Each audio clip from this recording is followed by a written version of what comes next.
Hiram Maxim was a late 19th century rival to brilliant engineers like Thomas Edison and the Wright brothers.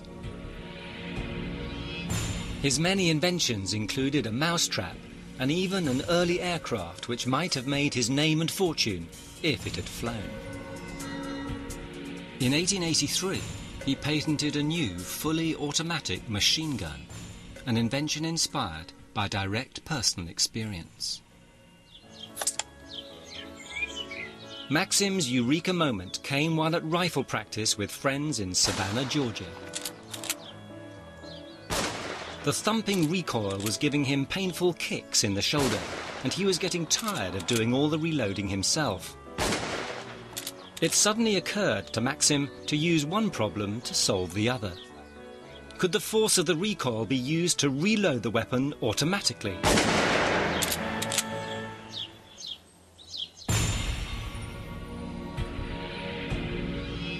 Back at the drawing board, Maxim found an ingenious way to do it.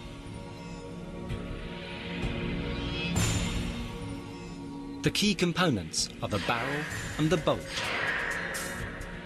When a cartridge is fired, both are forced backwards by the recoil.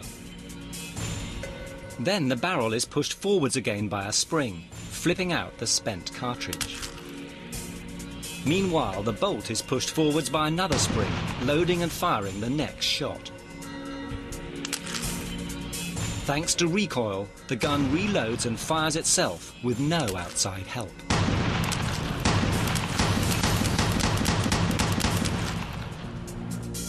Now Maxim was in the machine gun business. A friend told him, "If you want to make a pile of money, invent something which will enable the Europeans to cut their throats with greater facility." So Maxim moved to London and unleashed a sales offensive that matched brilliant engineering with flamboyant public relations. A series of high-profile publicity stunts spread news of the machine gun around the world. Power brokers from all nations were invited to fire the weapon for themselves. And one story above all became part of the Maxim folklore. He claimed that his machine gun could chop down trees. Deep in the woods of rural England, former Special Forces machine gunner Bob Podesta aims to find the truth about Maxim's story by trying it for himself. What do you think of these ones, Bob? Too straight. Leave them leaning over a bit. Get one with a bit of top heavy on it. He'll be assisted by Sean Hindle, also an ex-machine gunner in the British Army. Ah, what do you reckon? This looks like a good one. Yeah, it's got plenty of tension on it, the way it's hanging. Yeah. Now all they need is a machine gun. This is a 1916 Vickers gun, a British Army variation on Hiram Maxim's design built by his London business partners. It's capable of firing 450 rounds per minute. But is that enough to topple a mighty Scots pine?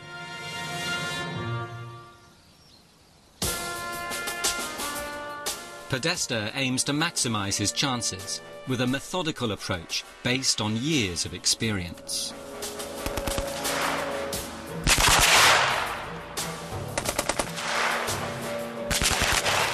Firing in short bursts is the Army-approved machine gun technique. Continuous fire could overheat and distort the barrel, affecting accuracy. But Podesta must be careful. A rotating wheel in the firing mechanism could easily smash his knuckles.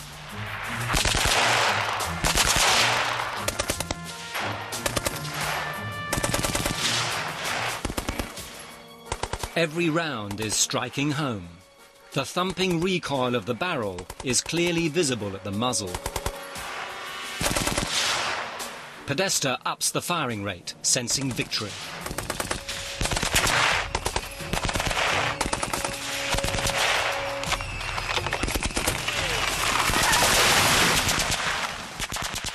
Success, and they fired just 470 bullets. Well, that's done. The potential effect on any enemy is only too evident.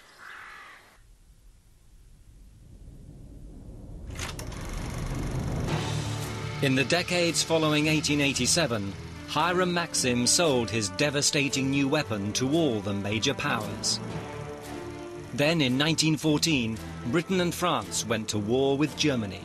The rest of Europe and finally the United States were dragged into the conflict.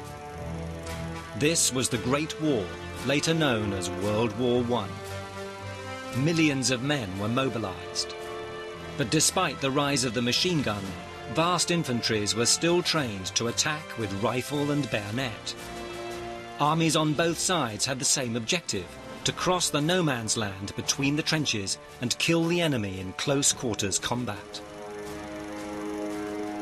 It might seem that soldiers attacking like this would be easy meat for a Maxim gun.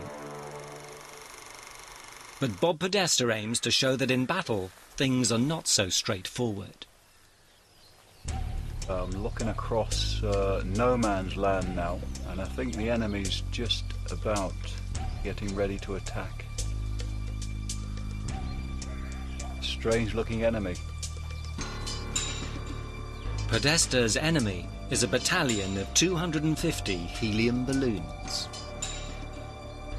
Like a First World War infantry company on the attack, they're arranged in rows, with each balloon 2 meters from its neighbor. Podesta decides on the most obvious defensive tactic. He sets up his Vickers gun directly opposite the attackers, on the other side of no man's land.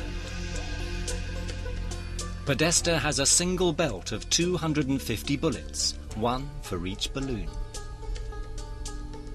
The question is, how many can he kill? Enemy front!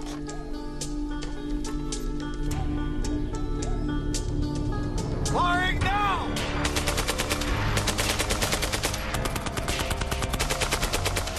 Podesta gets his first kills, but this is no turkey shoot. Most of the bullets are finding empty space between the balloons. Podesta must take fresh aim at each single balloon, wasting precious time as he readjusts. And in a real battle, the enemy would be advancing towards him.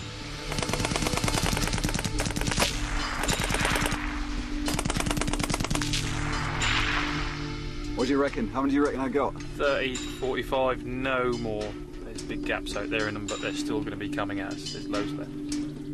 This highly trained machine gunner has hit just 37 of the 250 targets. On July the 1st, 1916, the British and their allies commenced the Battle of the Somme with an attack across no man's land involving 200,000 men.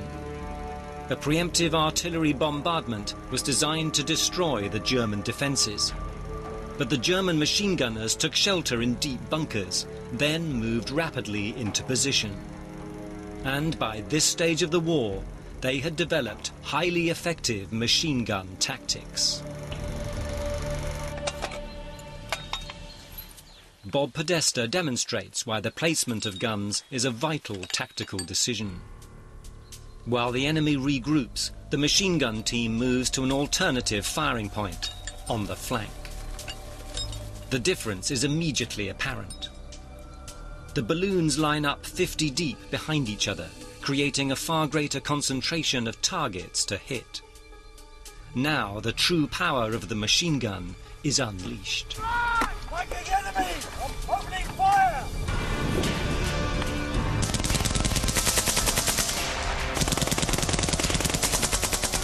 The result is carnage. Podesta is even able to shoot several balloons with a single bullet.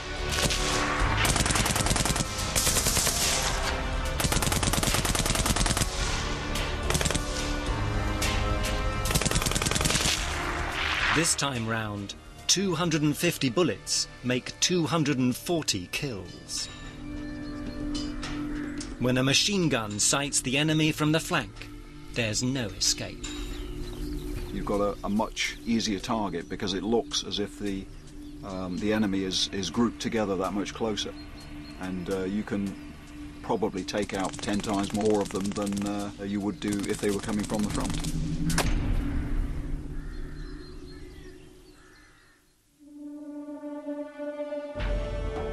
In World War I, the Germans could protect a section of trench with just 2 machine guns on the flanks.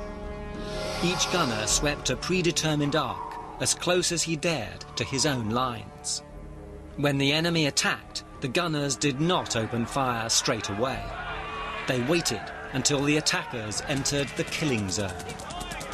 The interlocking arcs of fire created an impenetrable wall of lead.